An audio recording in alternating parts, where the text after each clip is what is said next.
имат нетрайна дървесина. Тоест, колкото по-висока е точката, толкова самата дървесина не е трайна.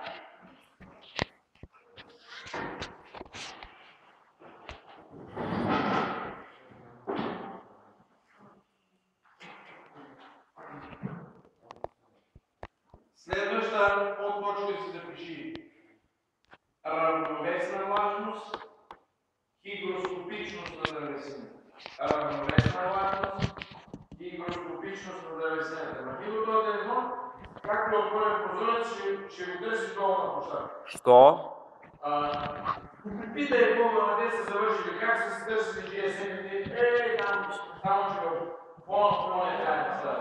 Там на шадраването, не шадраване, на цветарниците се води или не. На тревата ли ще падне? Той не е мой. Кома е бе? Следващата подточка. Равновесна влажност и хигроскопичност на дървесината. Две понятия ще запишем определение. Хигроскопичност. Хигроскопичност на дървесината. Превери го, бе.